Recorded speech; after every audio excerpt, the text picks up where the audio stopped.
Hello, today we have to start the new topic electromotive force, written as EMF also, and internal resistance of a cell.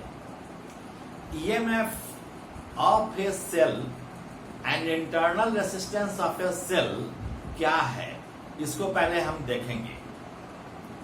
आप एक cell देखते हैं, cell और battery में थोड़ा अंतर होता है, लेकिन लगभग दोनों को बोलचाल की भाषा में हम दोनों एक ही चीज समझते हैं।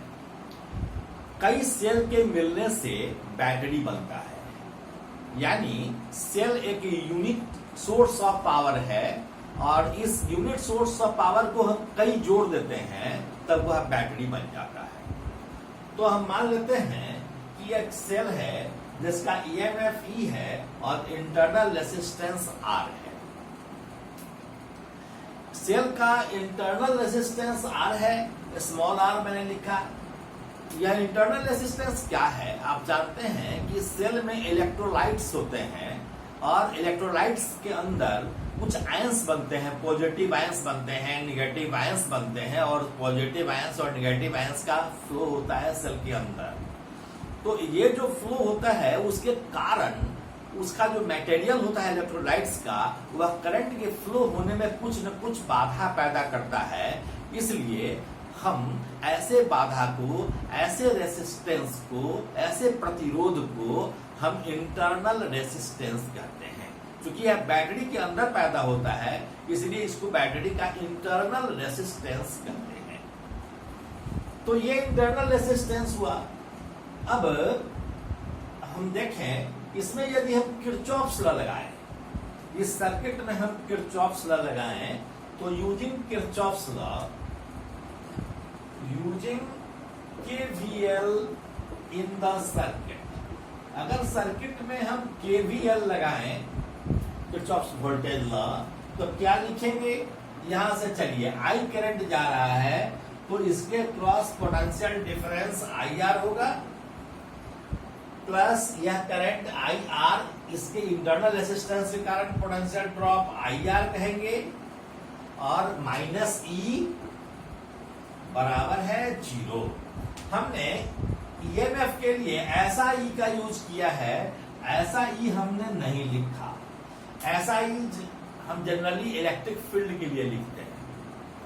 वैसे हम लिख सकते हैं EMF के लिए भी यह E, लेकिन इसको डिस्टिंग्विश करने के लिए हम ऐसा E न लिखकर ऐसा E लिखते हैं। इसको ध्यान में रखेंगे।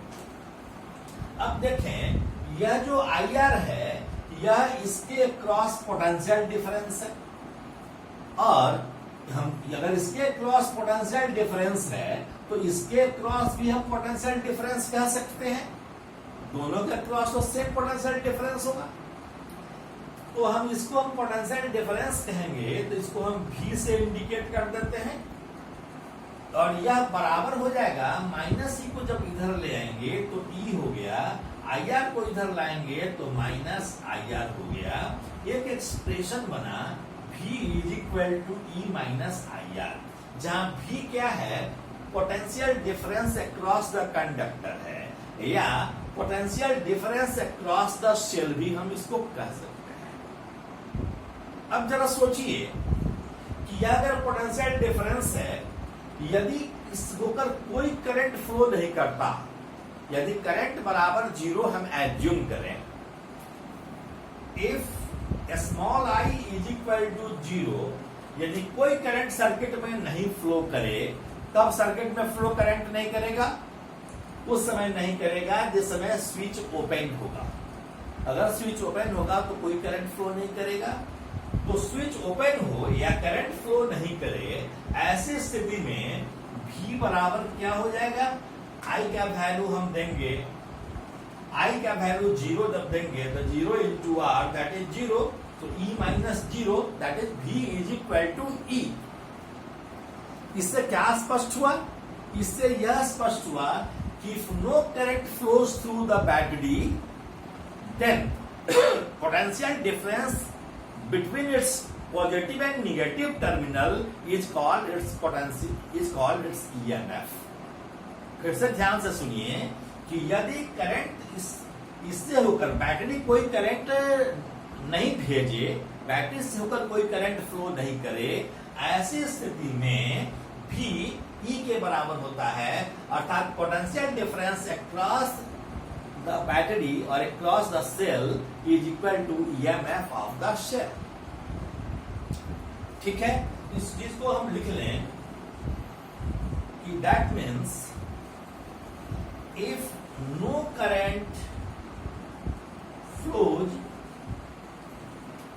through the battery या through the cell, then potential difference between its terminal is called EMF of the cell। ठीक है, अब हम दूसरी बात इसी में दिखा रहे हैं कि यदि दूसरा केस है कि if small r is equal to 0, अर्थात यदि सेल का इंटरनल रेसिस्टेंस 0 हो, तब क्या होगा? If r is equal to 0, यदि इंटरनल रेसिस्टेंस, सॉरी ये यहां स्मॉल r है, ये r, यदि स्मॉल r 0 हो, ऐसी स्थिति में V बराबर क्या हो जाएगा? V बराबर अगेन E के, अर्थात यदि करंट फ्लो भी कर रहा हो लेकिन सेल यदि आइडियल हो, आइडियल सेल कहते हैं ऐसे सेल को, ऐसे जिसका इंटरनल रेसिस्टेंस 0 होता है। प्रैक्टिकली कोई भी ऐसा सेल नहीं होता है जिसमें कुछ न कुछ इंटरनल रेसिस्टेंस ना हो। हर सेल का कुछ न कुछ इंटरनल रेसिस्टेंस होता है, लेकिन प्रॉब्लम में कभी कभी देता है कि the cell is ideal. Cell is ideal का मतलब हुआ कि उसका इंटरनल रेसिस्टेंस 0 हो। कोई भी सेल वास्तव में आइडियल होता नहीं है, लेकिन प्रॉब्लम बनाने के लिए कभी कभी हम एज्यूम करते हैं कि internal resistance of the cell is 0। तो हम यदि इंटरनल रेसिस्टेंस को 0 माने, अर्थात सेल आइडियल सेल हो, in the case of ideal cell V बराबर E के, कहने का मतलब कि if the cell is ideal then potential difference between the terminals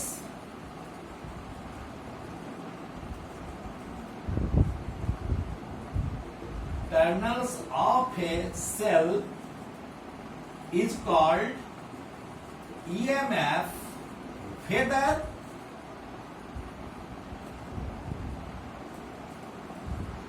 current passes through it or not। Current पार करे या न करे, दोनों ही स्थिति में क्या होता है? VE के बराबर होगा, अर्थात पोटेंशियल डिफरेंस EMF के बराबर होगा। कब? जब सेल आइडियल होगा। दूसरा केस क्या बताए हैं कि यदि कोई करंट पार कर नहीं रहा होगा बैटरी से, ऐसी स्थिति में बैटरी के क्रॉस जो पोटेंशियल डिफरेंस होगा, वह पोटेंशियल डिफरेंस कहलाएगा EMF ऑफ द सेल। फिर एक और डिफिनेशन मैं बताता हूं कि EMF ऑफ ए सेल क्या होता है। तो EMF ऑफ ए सेल को हम ऐसे भी डिफाइन कर सकते हैं कि EMF of a cell is the amount of work done by the cell in bringing a unit positive charge from its negative terminal to its positive terminal।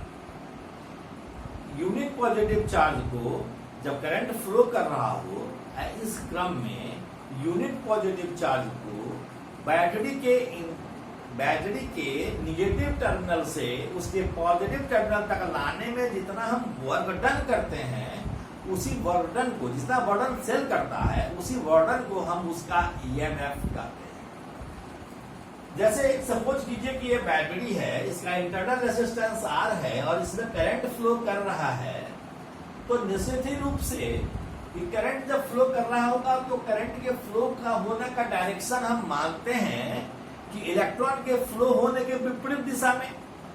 अगर electron ऐसे फ्लो कर रहा होगा तो हम मानते हैं कि करंट ऐसे फ्लो कर रहा है, अर्थात करंट तो पॉजिटिव आयन के डायरेक्शन में फ्लो होने के डायरेक्शन को कहेंगे। अब मान लीजिए कि करंट बराबर फ्लो करता रहे लगातार, इसके लिए क्या जरूरी है कि यूनिट पॉजिटिव चार्ज बैटरी के निगेटिव टर्मिनल से बैटरी के पॉजिटिव टर्मिनल तक आता रहे। इस आने में सेल को कुछ ना कुछ वर्णन करना पड़ेगा, क्योंकि यहाँ पॉजिटिव टर्मिनल है अर्थात पॉजिटिव चार्ज का अकुमुलेशन है, यहाँ निगेटिव चार्ज का अकुमुलेशन है, तो +1 चार्ज को यहाँ से यहाँ ले जाने में रिपल्सिव फोर्स के अगेंस्ट कुछ न कुछ वर्णन करना पड़ेगा, और इसी वर्णन को हम कहेंगे EMF of a cell, EMF of a cell.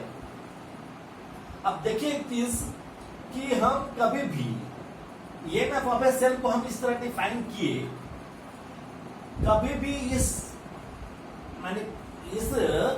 Problem में इस नाम के चक्कर में नहीं पड़ेंगे कि EMF इलेक्ट्रोमोटिव फोर्स है, तो यह कोई फोर्स होना चाहिए, यह कोई फोर्स नहीं है। EMF यद्यपि इसका नाम EMF इलेक्ट्रोमोटिव फोर्स है, लेकिन वास्तव में यह कोई फोर्स नहीं है, बल्कि यह एक वर्क डन है।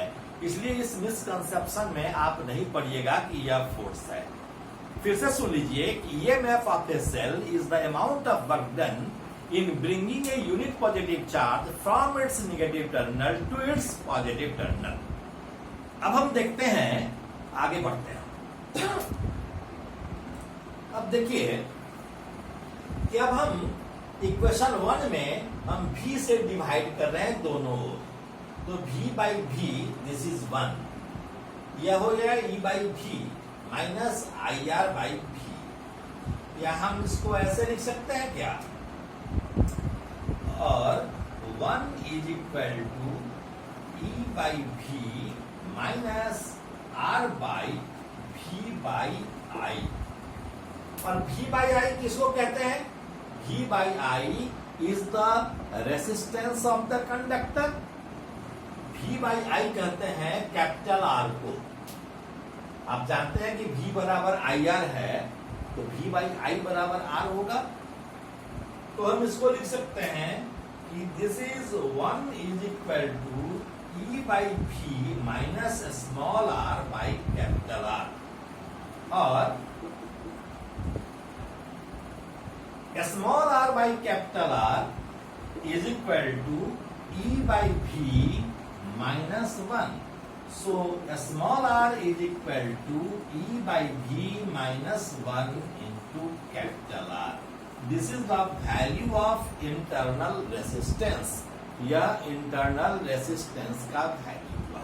एक चीज और बताना है इसमें कि जब हम कहते हैं कि इस दोनों टर्मिनल के बीच का पोटेंशियल डिफरेंस कैपिटल V है, या इस दोनों के बीच का पोटेंशियल डिफरेंस कैपिटल V है, इसका मतलब यह कभी नहीं है कि यहाँ का पोटेंशियल V है और यहाँ का पोटेंशियल 0 है। यहाँ का कुछ भी पोटेंशियल हो सकता है और यहाँ का कुछ अदर पोटेंशियल हो सकता है, लेकिन करंट अगर इस डायरेक्शन में फ्लो कर रहा है तो यहाँ यह हायर पोटेंशियल पर है, तो यह टर्मिनल लोअर पोटेंशियल पर है कंपैरेटिवली। लेकिन यह नहीं है कि यह V है पोटेंशियल पर और यह 0 पोटेंशियल पर है, यह नहीं है मतलब।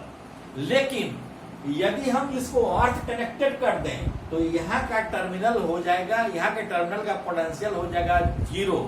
तब अगर V पोटेंशियल डिफरेंस है दोनों के बीच, तब हम कहेंगे कि यहाँ का पोटेंशियल V है और यहाँ का पोटेंशियल 0 है।